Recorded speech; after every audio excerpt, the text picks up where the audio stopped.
आइए खबरों की शुरुआत करेंगे आज की सबसे बड़ी खबर के साथ। आपको दिखाएंगे कैसे प्रधानमंत्री ने नेताजी की प्रतिमा का अनावरण किया, लेकिन उससे पहले बात करेंगे योगी के इन 3 ब्रह्मास्त्र की। ये 3 जो आप योगी की नारी शक्ति देख रहे हैं वो उत्तर प्रदेश में क्या कमाल करेंगे। तस्वीरें हम आपको दिखा रहे हैं। मुलायम सिंह यादव की बहू अपर्णा यादव को आप देख रहे हैं, अदिति सिंह को आप देख रहे हैं और प्रियंका मौर्य को। तो आइए सबसे पहले आपको बताते हैं कि योगी के ये 3 हथियार कौन से हैं जो उत्तर प्रदेश चुनाव में बड़ा कमाल करने का दम रखते हैं। देखिए जरा, आपको बताने जा रहे हैं। मुलायम सिंह यादव की छोटी बहू बाकायदा प्रेस कॉन्फ्रेंस की आज अपर्णा यादव ने।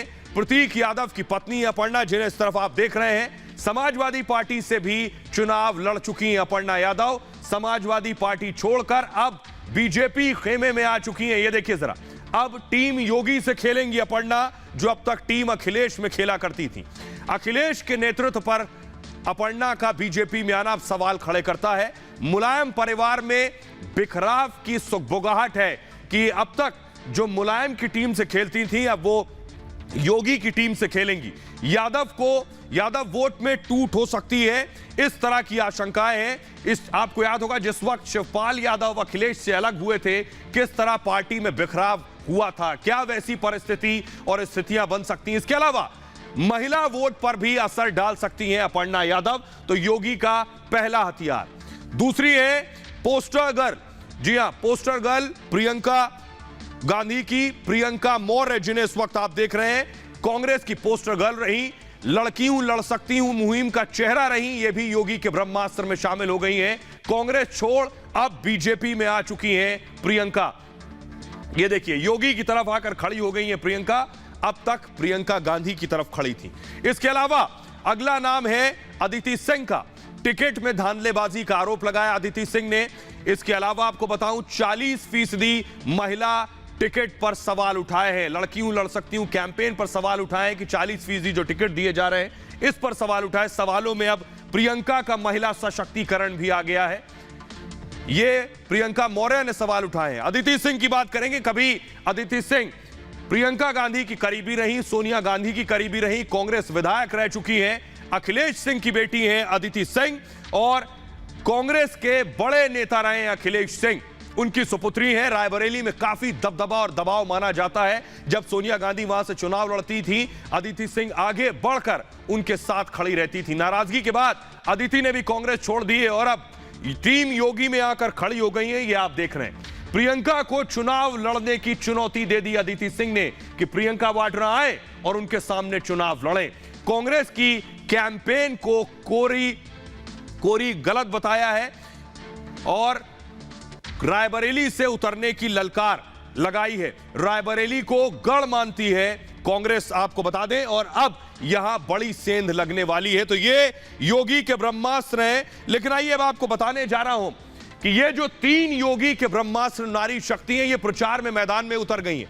यानी ये देखिए, अपर्णा यादव को आप देख रहे हैं, मुलायम सिंह यादव की बहू बीजेपी के लिए प्रचार करने मैदान में आज उतरी। न सिर्फ अपर्णा, अदिति और प्रियंका भी थी। हाथ में उनके एक जो पोस्टर लिए हो उसमें लिखा है बहू बेटी को सुरक्षा और अधिकार। तो जो अब तक साइकिल के लिए प्रचार करती थी वो अब प्रचार करेंगी दरअसल बीजेपी के लिए। आइए अब आपको दिखाने जा रहा हूं। देखिए कैसे मुलायम सिंह यादव से मिलने पहुंची थी अपर्णा। 2 तस्वीरें मैं आपको दिखा रहा हूं। ये देखिए, ये तस्वीर आप देख रहे हैं, मुलायम से आशीर्वाद लिया था, लेकिन उससे पहले अमित शाह बीजेपी के जो चाणक्य हैं उनसे मिली थी। तो मुलायम की टीम में शामिल रही उनकी बहू, अब टीम बीजेपी में है। आइए आपको बताते हैं कि आखिर अपर्णा ने बीजेपी क्यों ज्वाइन की। अपर्णा ने आज क्या कहा, क्यों समाजवादी पार्टी की साइकिल से उतरकर बीजेपी का कमल थाम लिया अपर्णा ने। देखिए जरा, अपर्णा का कहना है कि बीजेपी में राष्ट्रवाद की बात है। वो कह रही है जो मुझे प्रभावित करती है वो बीजेपी का राष्ट्रवाद है। विचार सबसे आगे होता है, इसलिए इस विचार और विचारधारा के साथ मैं हूं। बीजेपी ने देश को बचाया है और बीजेपी में मां और बहनें सुरक्षित हैं। नए भारत के निर्माण के साथ बीजेपी खड़ी है, इसलिए वो भी नए भारत के निर्माण के साथ आकर खड़ी हो गई हैं। उन्होंने कहा मैं प्रधानमंत्री मोदी के साथ हूं। योगी के साथ रंग भरने का अवसर मिला, नए भारत में रंग भरने का मौका मिला है, यह अपर्णा ने कहा। अब आपको सुनवाते हैं कि आखिर अपर्णा यादव क्या कह रही हैं। कि आखिर इसके अलावा आपको बताते हैं कौन है अखिलेश का वो साथी जो कह रहा है छोटी बहू चली गई है, इसे मनाकर वापस लाएंगे। सुनिए जरा। मैं हमेशा से प्रभावित रहती थी आदरणीय प्रधानमंत्री जी से, और मेरे चिंतन में हमेशा राष्ट्र सबसे पहले है। नेताजी ने बहुत कोशिश की समझाने की, नेताजी ने बहुत कोशिश की समझाने की। भारत माता की, भारत माता की, वंदे वंदे वंदे। मुलायम की बहू अपर्णा यादव अब कमल थाम चुकी हैं। कभी साइकिल की सवारी कर चुकी समाजवादी पार्टी से चुनाव लड़ चुकी अपर्णा ने अब बीजेपी के लिए चुनाव प्रचार भी शुरू कर दिया है। अखिलेश के मुताबिक बहू को पार्टी में रोकने की लाख कोशिश की गई, लेकिन वो न रुकी। आज अपर्णा ने बताया वो समाजवादी पार्टी छोड़ आखिर क्यों बीजेपी में आई है। हम सब इस पार्टी से राष्ट्रवादिता की वजह से जुड़े हैं। हमारा लक्ष्य राष्ट्र को बचाना है। हमें फिर से अगर कुछ भी अच्छा करना है अपने इस राष्ट्र के लिए, तो भाजपा सरकार को हमें पूरे दम से लाना पड़ेगा उत्तर प्रदेश में। बीजेपी में शामिल होने के बाद अपर्णा यादव ससुर मुलायम सिंह यादव से आशीर्वाद लेने गई थी और इस तस्वीर को खुद छोटी बहू ने ट्वीट किया था। आज अपर्णा ने इस जीत के आशीर्वाद पर भी बोला। मैं बस यही कहूँगी कि बिल्कुल उन्होंने मुझे बहुत समझाया, उन्होंने मुझे काफ़ी राजनीतिक समझ दी। मैं नेताजी से कोई विमुख नहीं हूँ, मैं उस परिवार की बहू थी, बहू हूँ और बहू रहूँगी। और किसी भी बहू का कर्तव्य है कि कोई भी अच्छा काम करे तो ज़रूर अपने बड़ों का आशीर्वाद लेना चाहिए। और नेताजी मेरे लिए ससुर जी भी हैं, पिता तुल्य भी हैं, पिता हैं, तो मैं यही कहूँगी कि मैंने उनका आशीर्वाद लिया। बहू अपर्णा यादव भले ही पार्टी छोड़ चुकी हो, सपा के खिलाफ बीजेपी के लिए सड़क पर उतर चुकी है, लेकिन अखिलेश के गठबंधन सहयोगी ओम प्रकाश राजभर बहू अपर्णा को वापस लाने की बात कर रहे हैं। ये कोर्ट लेके अपर्णा गई लहीन, और दूसर बात नैहरे गई लहीन, नैहरे गई लहीन, और तीसर बात खिचड़ी ना पहुंचो ले रहना भैया, खिचड़ी लेवा गई लहीन। 10 मार्च को देखिएगा, फिर वो गठरी वठरी बांध के फिर ससुराल चली जाएगी। यानी न सिर्फ सपा बल्कि उनके सहयोगी भी समझ रहे हैं कि बहू का बागी होकर बीजेपी में जाना चुनाव में नुकसान कर सकता है।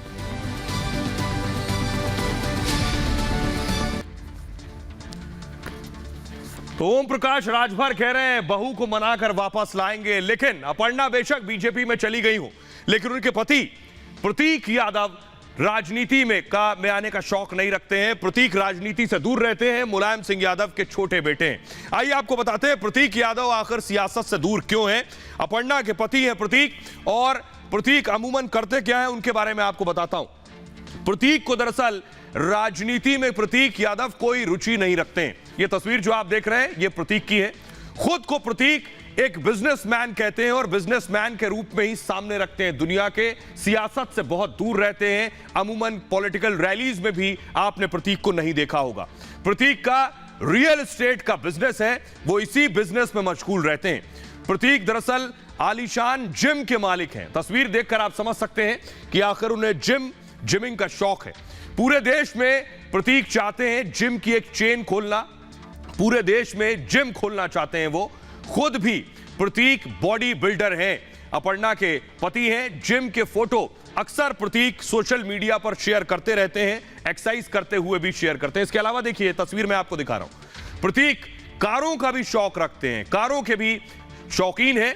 प्रतीक के पास लैम्बोर्गिनी है और इसके अलावा इस कार की कीमत आपको बताऊं 5 करोड़ रुपए। जी हां, इस कार की कीमत है 5 करोड़ रुपए। प्रतीक यादव ने आपको बताऊं कि लंदन से पढ़ाई लिखाई की है।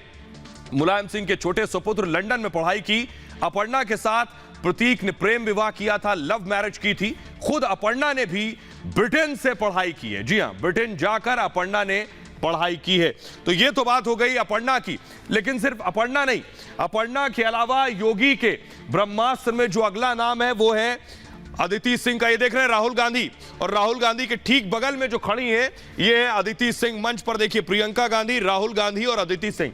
अब आप समझिए कभी कितना करीब और नजदीकी हुआ करती थी। ये देखिए बात कर रही राहुल गांधी से, अदिति सिंह राहुल गांधी के ठीक बगल में बैठी हैं, इतना नजदीकी हुआ करती थी। रायबरेली से विधायक है और सोनिया गांधी की जीत हार में अदिति सिंह और उनके परिवार का बड़ा योगदान हुआ करता था। दूसरी तस्वीर मैं आपको दिखाऊं, ये अदिति सिंह अब बीजेपी में आ चुकी हैं, यानी कांग्रेस से हाथ छोड़कर और बीजेपी का कमल थाम चुकी हैं। ये भी योगी के ब्रह्मास्त्र में शामिल। अगली तस्वीर देखिए जरा, प्रियंका मौर्य, ये तस्वीर ध्यान से देखिए। कांग्रेस के पोस्टर में प्रियंका मौर्य की तस्वीर थी और ये प्रियंका मौर्य दरअसल खुद सोचिए जिस पोस्टर पर कांग्रेस चुनाव लड़ रही है, लड़की हूं लड़ सकती हूं, उसकी पोस्टर गर्ल यहां से निकलकर कांग्रेस के पोस्टर से निकलकर बीजेपी में आ गई। ये देख रहे हैं आप, प्रियंका ने भी बीजेपी ज्वाइन कर ली है। आइए योगी के दोनों हथियार आज प्रेस कॉन्फ्रेंस में शामिल हुए, क्या कह रहे हैं जरा सुनिए। बीजेपी की जो भी योजनाएं रही हैं, जो पॉलिसीज रही हैं, चाहे वो उज्ज्वला योजना हो, चाहे वो इज्जत घर जो बने हैं, चाहे वो जो कॉलोनीज आ रही हैं महिलाओं के नाम पे आ रही हैं, चाहे वो जो भी योजना हो, मैंने देखा है कि इससे ज्यादा महिला सेंट्रिक योजनाएं कभी भी किसी सरकार ने नहीं दी हैं। सारी योजनाएं जो हैं, 80% योजनाएं जो हैं, मैं मानती हूँ वो महिलाओं के हित में बनाई जा रही है। और खुद एक महिला विधायक होने के नाते इस सारी योजनाओं के लिए मैं आदरणीय प्रधानमंत्री जी को, आदरणीय मुख्यमंत्री जी को तहे दिल से धन्यवाद कहना चाहती हूँ। योगी जी, माननीय योगी जी, माननीय मोदी जी के नेतृत्व में मेहनत से कार्य करेंगे और समाज हित के लिए, राष्ट्र हित के लिए एक होकर के एक नए तरीके से, एक नई तरीके की ऊर्जा से हम सब साथ कार्य करेंगे और आगे बढ़ेंगे। और आइए खबरों में आगे बढ़ते हैं। आज की एक और बड़ी खबर, और बहुत बड़ी खबर, बड़े लंबे वक्त से जो उधार था सम्मान, वो सम्मान आज महानायक को महासम्मान दिया गया। आपको दिखाने जा रहे हैं प्रधानमंत्री नरेंद्र मोदी ने कुछ इस तरह, देखिए जरा, ये तस्वीर हम आपको दिखा रहे हैं होलोग्राम की। प्रधानमंत्री नरेंद्र मोदी ने इसका अनावरण किया और देखिए किस भव्य तरीके से इंडिया गेट के ठीक सामने जो कैनोपी है उस पर नेताजी सुभाष चंद्र बोस की प्रतिमा का प्रधानमंत्री ने अनावरण किया। ये होलोग्राम प्रतिमा है। आइए अब आपको बताने जा रहे हैं ये होलोग्राम प्रतिमा बन कहां रही है। आपने सुन तो लिया, ये बनेगी कहां। ये देख रहे हैं आप, ये मैं आपको तस्वीर दिखा रहा हूं 26 जनवरी की राजपथ की परेड की, जहां परेड होती है हर साल। इसी परेड का जो रास्ता है राजपथ, उसके ठीक सामने इंडिया गेट। दूसरी तस्वीर जरा मैं दिखाऊं, दूसरी तस्वीर ये देख रहे हैं आप, ये राष्ट्रपति भवन, अगर आपने देखा है राष्ट्रपति भवन से ठीक सामने रास्ता जाता है, ये रायसीना हिल से रास्ता जाता है और ये देखिए ये रास्ता सीधे इंडिया गेट से जो ये आपको कैनोपी दिख रही है इसी में खड़ी की जाएगी सुभाष चंद्र बोस की प्रतिमा। अभी यहीं पर होलोग्राम, ये जो आप देख रहे हैं ये यहीं पर खड़ा किया। फुल स्क्रीन जरा मैं दिखाऊं तस्वीरें और इंडिया गेट की तस्वीर के साथ दिखाऊं तो आप बखूबी समझ पाएंगे कि आखिर ये तस्वीर कहां मूर्ति रखी जाएगी, अभी होलोग्राम कहां बनाया गया। ये आपको बताते हैं ये होलोग्राम है क्या। सुन तो लिया आपने, ये होलोग्राम है क्या, यहां पे कैसे मूर्ति रखी जाएगी और अभी किस तरह से ये होलोग्राम काम करेगा, ये मैं आपको दिखाने जा रहा हूं। पहली बार बहुत से लोगों ने इसका नाम सुना है। ये देखिए जरा, ये मैं आपको बता रहा हूं ये आखिर भला क्या है, होगा क्या। देखिए प्रधानमंत्री मोदी ने होलोग्राम प्रतिमा का अनावरण किया है, जो आप देख रहे हैं कुछ इसी तरह से। ये खास तरह की होलोग्राम प्रतिमा है। होलोग्राम होता क्या है, मूर्ति लगने तक इसी तरह की होलोग्राम प्रतिमा रहेगी। ये खास तरह की लाइट, एक लाइट है, ये लाइट डाली जा रही है, इसे होलोग्राम कहते हैं। देखने में ये वास्तव में मूर्ति की तरह दिखती है, लेकिन लेजर लाइट के जरिए इस मूर्ति को फिलहाल बना दिया गया है। वहां 3D होलोग्राम तकनीक का यहां इस्तेमाल किया गया है और ये होलोग्राम कई साइड से, इसे अलग अलग साइड से आप देख सकते हैं।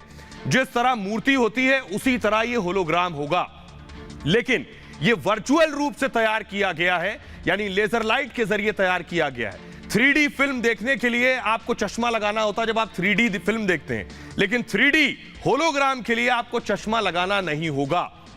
इसके अलावा ग्रेनाइट की प्रतिमा, जो यहां प्रतिमा लगेगी वो 28 फुट ऊंची होगी और 6 फुट चौड़ी होगी। तेलंगाना के खम्मम जिले की ग्रेनाइट का इस्तेमाल होगा इस प्रतिमा के लिए। इंडिया गेट पर बनी छतरी में लगाई जाएगी ये प्रतिमा, ये जो कैनोपी है इसमें ये प्रतिमा लगाई जाएगी। लेकिन आइए अब आपको सुनवाने जा रहा हूं। सोचिए, नेताजी सुभाष चंद्र बोस को सम्मान न जाने कब मिल जाना चाहिए था। आज हम और आप खुश हैं, लेकिन सबसे ज्यादा गर्व जो महसूस कर रहे हैं वो नेताजी के परिवार वाले, नेताजी के भतीजे क्या कह रहे हैं, उन्हें जरा सुनिए। मेरे ख्याल से जो सबसे महत्वपूर्ण जगह इंडिया में, हिंदुस्तान में है, वो वही जगह है राजपथ। वहाँ पे राष्ट्रपति भवन है और इंडिया गेट है। उससे ज़्यादा इम्पोर्टेंट जगह इंडिया में कहीं नहीं है। और इसलिए ये और भी महत्वपूर्ण है क्योंकि सबसे इम्पोर्टेंट जगह इंडिया में वहीं पे मोदी जी ने डिसाइड किया है कि वो वहाँ पे। तो आपने सुना नेताजी के भतीजे को, लेकिन आइए मैं आपको दिखाने जा रहा हूं ये प्रतिमा जहां बननी है वहां पहले किसकी प्रतिमा लगी थी जो कई साल पहले हटा दी गई। देखिए जरा, ये मैं आपको दिखा रहा हूं पहली तस्वीर जो आप देख रहे हैं, नेताजी के होलोग्राम जहां अनावरण किया प्रधानमंत्री मोदी ने, वो आप देख रहे हैं। और दूसरी जो मैं आपको दिखा रहा हूं यह है जॉर्ज पंचम। जॉर्ज पंचम की प्रतिमा यहां आजादी के पहले और कुछ वक्त बाद तक लगी रही। आइए मैं आपको बताने जा रहा हूं जॉर्ज पंचम जिनकी मूर्ति आप देख रहे हैं दूसरी, वो है कौन। आइए जरा जॉर्ज पंचम के बारे में आपको बताता हूं। जॉर्ज पंचम कौन थे, सबसे पहले ग्राफिक्स के जरिए मैं आपको दिखाऊंगा। जल्दी से जरा ग्राफिक्स दिखाइए। ये मैं आपको दिखा रहा हूं 1910 में, ये जो आप देख रहे हैं इंडिया गेट के ठीक सामने जॉर्ज पंचम की पहले प्रतिमा हुआ करती थी। 1910 से 1936 तक ब्रिटेन के सम्राट रहे थे। इंडिया गेट पर उनकी प्रतिमा लगाई गई थी और आजादी से पहले 1938 में यह प्रतिमा लगाई गई थी। नई दिल्ली से जॉर्ज पंचम का बहुत खास ताल्लुक है। नई देश की राजधानी दिल्ली से क्या ताल्लुक है, जॉर्ज पंचम के वक्त देश की राजधानी को शिफ्ट किया गया। पहले राजधानी होती थी कोलकाता, 1911 में कोलकाता से दिल्ली को राजधानी बनाया गया था और क्वीन मैरी के साथ पंचम विशेष रेलगाड़ी से दिल्ली आए थे उस वक्त, और दिल्ली दरबार में सम्राट और महारानी ने हिस्सा लिया था। आजादी के 21 साल बाद तक पंचम की मूर्ति यहां पर लगी रही। 21 साल बाद तक मूर्ति इंडिया गेट के सामने लगी थी। 1968 में जॉर्ज पंचम की मूर्ति को हटा दिया गया था। आइए अब आपको बताने जा रहा हूं, होलोग्राम मूर्ति का अनावरण कर दिया गया, लेकिन देश में हर महापुरुष पर सियासत जरूर होती है, तो सुभाष चंद्र बोस पर भी होनी लाजमी है। देखिए जरा रिपोर्ट।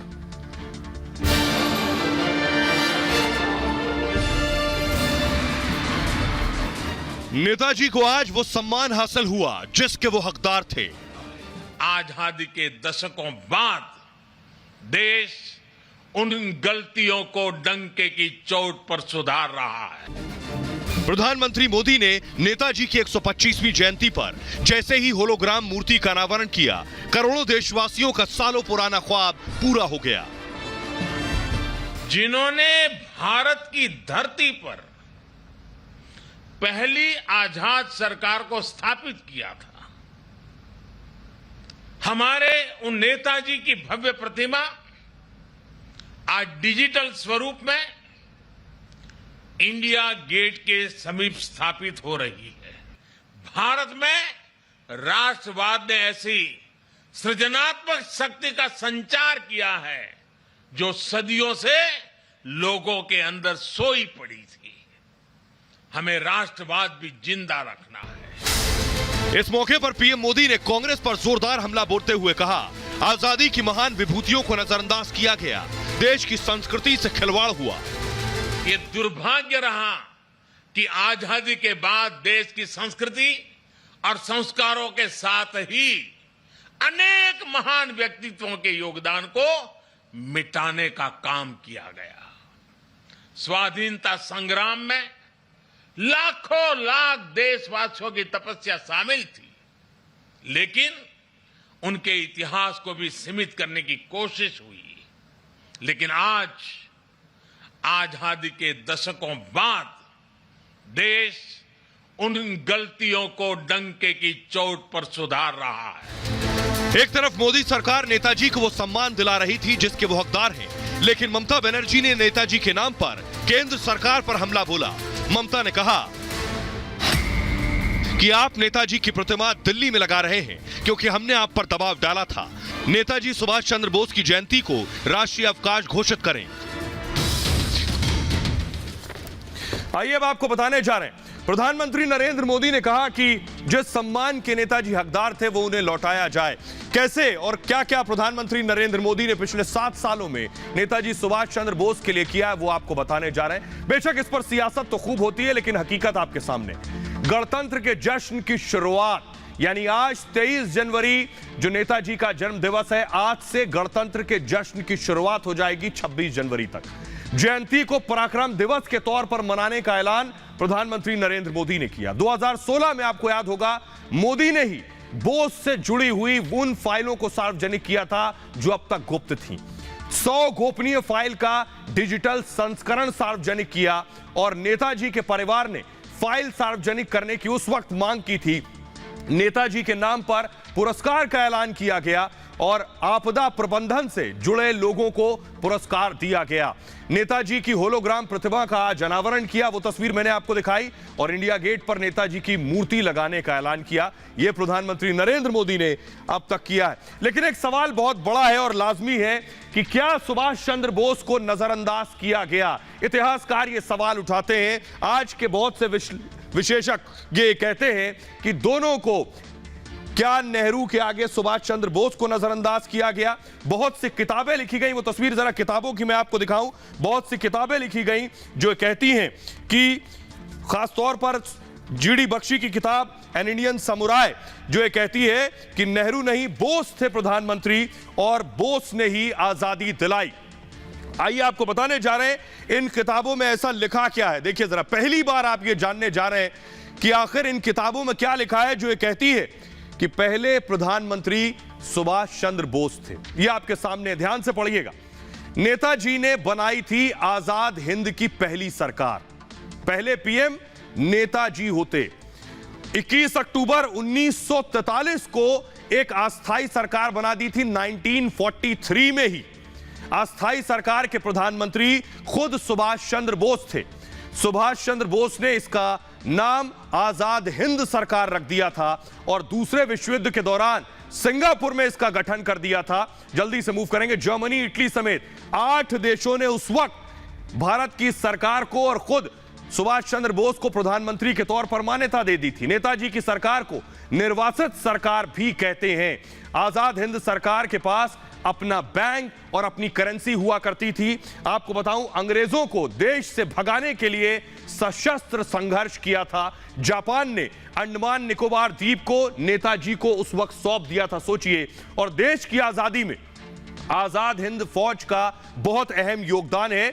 सुभाष चंद्र बोस की हिंद फौज ने खोला था अंग्रेजों के खिलाफ मोर्चा उस दौरान। और ब्रिटिश पीएम, बड़ी इंपॉर्टेंट बात यह है कि ब्रिटिश प्रधानमंत्री क्लेमेंट एटली ने सुभाष चंद्र बोस को लेकर बहुत बड़ी बात कही थी। उन्होंने कहा था आजाद हिंद फौज ने ब्रिटिश साम्राज्य की नींव हिला दी थी। सोचिए, ब्रिटिश पीएम कह रहे थे, यानी अंग्रेजों के पीएम ये कह रहे थे कि अंग्रेजी हुकूमत की जड़ें हिला दी थी। नेताजी के प्रपौत्र ने कहा था बोस ही थे देश के पहले प्रधानमंत्री। आजादी से पहले विमान हादसे में नेताजी का निधन हो गया था। आजादी के वक्त जवाहरलाल नेहरू कांग्रेस के अध्यक्ष हुआ करते थे, इसलिए नेहरू देश के पहले प्रधानमंत्री बने। और आइए, इस किताब को लिखने वाले खुद वो फौजी जीडी बख्शी, वो क्या कह रहे हैं उन्हें जरा सुनिए।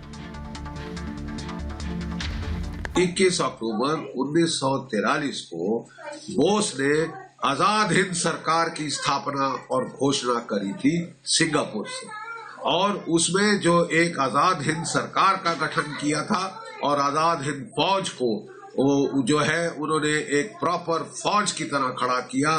बैंक बनी और आजाद हिंद बैंक बनी, आजाद हिंद ने अपने नोट छापने शुरू किए, एक पूर्णतः सरकार बनी जिसके पहले प्रधानमंत्री नेताजी सुभाष चंद्र बोस थे। उन्होंने वहां डिक्लेरेशन ऑफ इंडिपेंडेंस करी। और आइए अब आपको बड़ी बात बताने जा रहे हैं कि अंग्रेज आखिर क्यों और कैसे देश से भाग खड़े हुए, उसके पीछे वजह थी। ये आप पढ़ रहे हैं, ये जो ट्रायल है इसे रेड फोर्ट ट्रायल कहते हैं। अखबारों में कुछ इस तरह से छप रहा था। ये रेड फोर्ट ट्रायल क्या था, यानी लाल किले पर ट्रायल। ये रेड फोर्ट ट्रायल एक बड़ी वजह थी कि अंग्रेजों को देश छोड़कर जाना पड़ा। देखिए आपको दिखाने जा रहे हैं रेड फोर्ट ट्रायल में हुआ क्या। रेड फोर्ट ट्रायल ये था कि दूसरे विश्व युद्ध में हुआ क्या कि ब्रिटेन और अमेरिका की जीत हुई सेकेंड वर्ल्ड वॉर में। इस जंग में जर्मनी की सेना की हार हुई थी और आजाद हिंद फौज जर्मनी की तरफ से लड़ रही थी, यानी नेताजी की फौज जर्मनी की तरफ से लड़ रही थी। हिंद फौज के अधिकारियों की गिरफ्तारी हुई। उस दरमियान अधिकारियों पर राष्ट्रद्रोह का केस चलाया गया और कड़ी यातनाएं दी गई, कुछ को मौत की सजा दी गई। प्रताड़ना को रेड फोर्ट ट्रायल नाम दिया गया। हुआ क्या कि नेताजी के जब अफसरों को, सैनिकों को प्रताड़ित किया जा रहा था, इस मुकदमे ने देश के बाकी सैनिकों को आक्रोश से भर दिया था जो अंग्रेजी हुकूमत के साथ थे। 1946 में नेवी में 20,000 सैनिकों ने उस वक्त बगावत कर दी थी।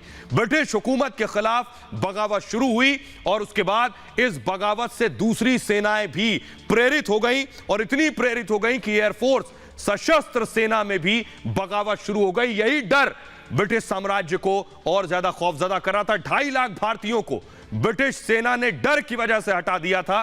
ब्रिटिश सेना में केवल 40,000 अंग्रेज बचे थे। उस दरमियान ब्रिटिश सेना युद्ध करने की स्थिति में नहीं थी और अंग्रेजों के पास भारत छोड़ने के सिवाय विकल्प नहीं था। यही बात ब्रिटेन के पीएम ने कही थी। लेकिन सुभाष चंद्र बोस, उस वक्त हुआ एक अफसोसनाक हादसा। यह कहा जाता है कि एक विमान में सवार थे सुभाष चंद्र बोस और उनका विमान क्रैश हो गया। दूसरी तस्वीरें दिखाने जा रहा हूं मैं आपको।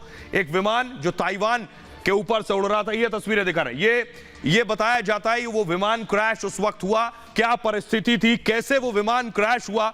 आज से पहले शायद आपको ना पता हो हकीकत, किन परिस्थितियों में, कहां वो विमान उड़ान भर रहा था, कैसे वो विमान जमीन पर आ गया और सुभाष चंद्र बोस उस विमान में मौजूद थे। तो आखिर उस विमान की पूरी कहानी क्या है, उस क्रैश की पूरी कहानी क्या है, ये मैं आपको बताने जा रहा हूं। बहुत से लोग इस पर सवाल भी उठाते हैं, लेकिन उस दौरान हुआ क्या था, चश्मदीद जो उस वक्त मौजूद थे उन्होंने क्या कहा, वो आपको बताने जा रहा हूं। ये देखिए जरा, ये आप देख रहे हैं विमान, कुछ इस तरह से विमान क्रैश हुआ।